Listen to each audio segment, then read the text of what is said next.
So the new Gremlins that are coming out, one cool thing about them is they've got a really interesting flavour.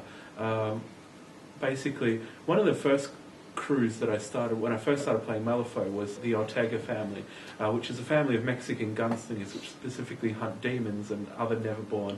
Also, they happen to run into a lot of Gremlins while they're hunting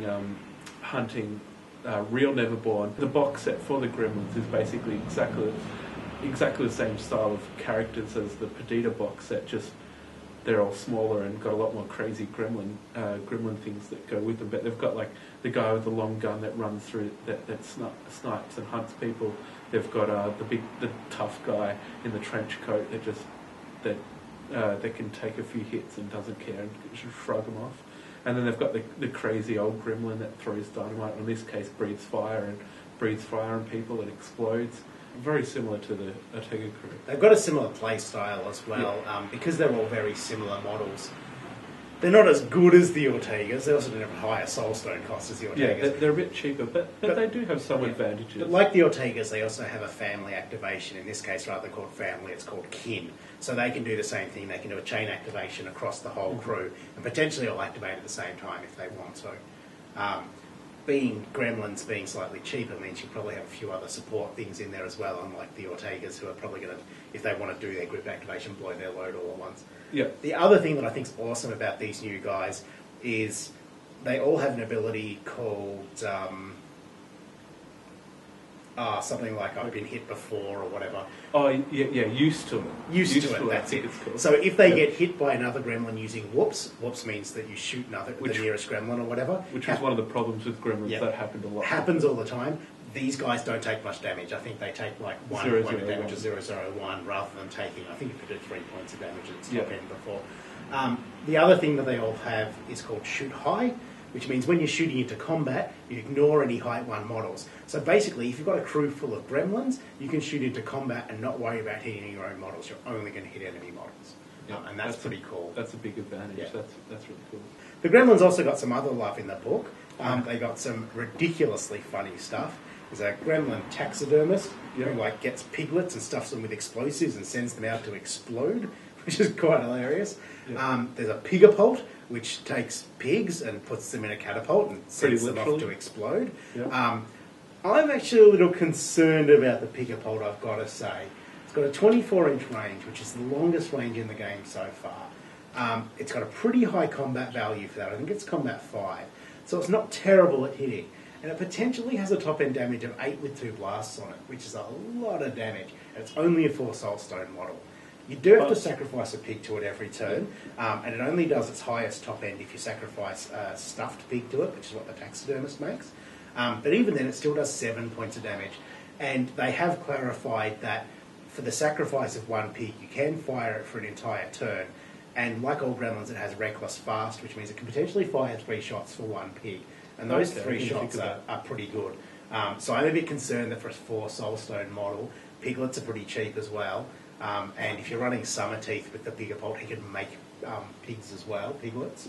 Okay, I'm a little concerned about how I didn't think of I just assumed, obviously, that it was 1 pig per shot. Yeah. But if it's 1 pig a turn, that does change things a lot. So I'm hoping, I don't know, maybe I'm overreacting to it. It's for 4 soulstones, it seems really strong. And I hope that either I'm wrong or that there's some errata that they'll release for it, because it does seem a bit good. Yeah. There are some other outcasts as well as the Free Corps and the Gremlins. There is some love for some of the other crews. Leviticus has got a little bit of love in the form of Ashes and Dust. It's a really interesting model. Yeah. It's basically a giant dust storm with a crazy little necromantic core in the middle that flies around, and when it dies, it basically just, the 2 parts get split. And they've got a way, like, if you can potentially reform them back again, or just and keep going. But I don't know. The rules for it seem pretty weird. I don't know. It also adds some good utility. It basically sort of buffs Desolation Engines and Steampunk Abominations a bit. So it's a support model. Again, I think it's a 12 or 13 soulstone model, so it's pretty expensive. You're not going to be running it and a Desolation Engine. You're going to have to probably run it in slightly more expensive games. This was one that is pretty cool. A couple of the guys who are beta testers, basically wrote this model. And of course, we then put their own spin on it, but it's nice to see that throughout the beta test process, they really did listen to us. And this is really a creation that a couple of the beta testers came up with, so that's pretty cool too. Another thing in Rising Powers that we sort of skipped over, in the Core Malifaux book, there's a model called the Hooded Rider. The Hooded Riders are never born. It's a construct. He's basically a clockwork horseman that follows the turn of the sun around the earth. That's sort of his theme. In Rising Powers, there's 2 new horsemen. So the Hooded Riders are never born. A Arcanist one that's the Mechanical Rider, and he's all based on these sort of phases of energy. Momentum. So like it's momentum. It's just like it's... It powers up throughout the game. Yeah, like the first turn it starts with some like powers are basically building up speed, and then it like got a head full of steam, and then it... Yeah, so it's like it's all about like building up steam and momentum. The Death Rider is based on how wounded it is. Yeah, that's right. So the more wounded it is, the more abilities it gets. Yeah. So it's interesting to see 3 factions now have these riders. I've had a little sort of conspiracy theory for a little while now after doing beta testing and seeing these new couple of riders. I'm thinking eventually they're going to throw down and there's going to be a whole crew of these riders that Leviticus runs. Because at the moment, they're all either constructs or undead. He's the only master that can actually run the 3 that are out at the moment. So I reckon when they do the Guild Rider, that Leviticus is probably going to be able to run some sort of 4 horseman crew. I'm hoping. It'd be cool if he can. They're all like 9, 10 Soulstone models, so it's got to be a big game to run them. And you'd only have 5 models. But how awesome would that be? The 4 horsemen of the apocalypse, yeah. The other thing about Rising Powers is there's only one new core rule in it, which is the rule of equivalency, which is basically a rule that doesn't work at the moment, unfortunately. It's getting heavily errated. There's forum threads a million pages long about it. But the intent of the rule is basically to stop you from being able to get a million things out of killing one model. So if a model gets killed, the rule basically is there to say, well, you can't spawn a model from it and spawn another model from it and drink a point of blood from it and do whatever. The rule's basically there to stop you getting a million things out of one kill. As I say, it doesn't really function at the moment. It's getting rewritten. There's a guy on the Weird Forums, can't remember his name for the life of me, but there is a guy on the Weird Forums who has just released a bunch of cards that he's made for you to print out that have all the new strategies and schemes on them. So there's good reference cards. They're actually pretty nice looking as well. So if you're looking for a quick resource for that, someone's done the cards. There's also some new terrain types in the new book. Some of them are pretty cool. There's one, I ran a tournament on the weekend and I'd gone through Rising Powers and picked out one.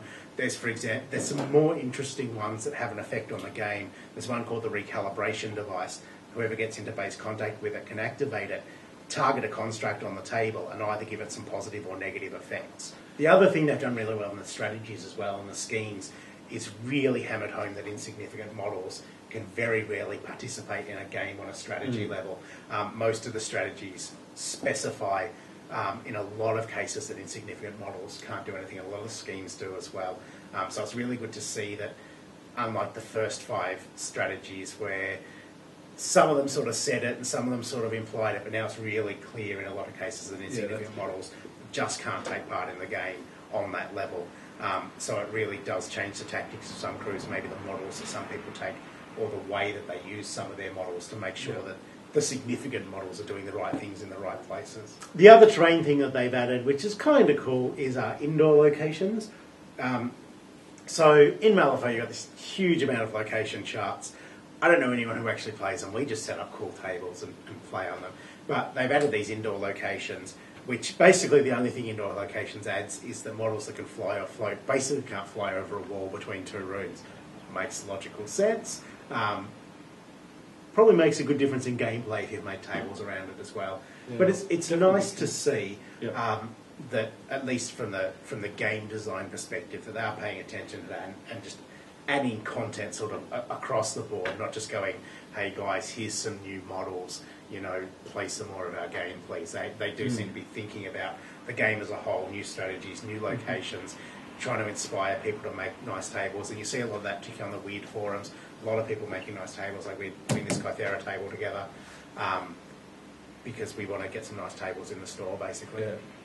The other cool thing is that Hamlin, the new Hamlin Master, I didn't mention that before actually, Hamlin the Master is the same as Hamlin the minion from the first book.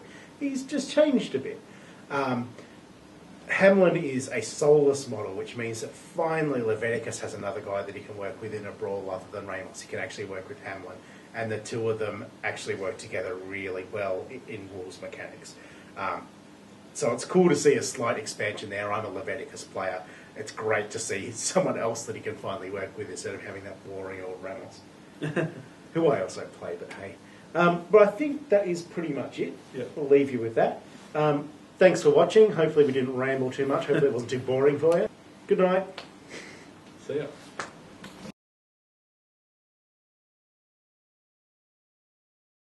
Because of that, the Ortegas,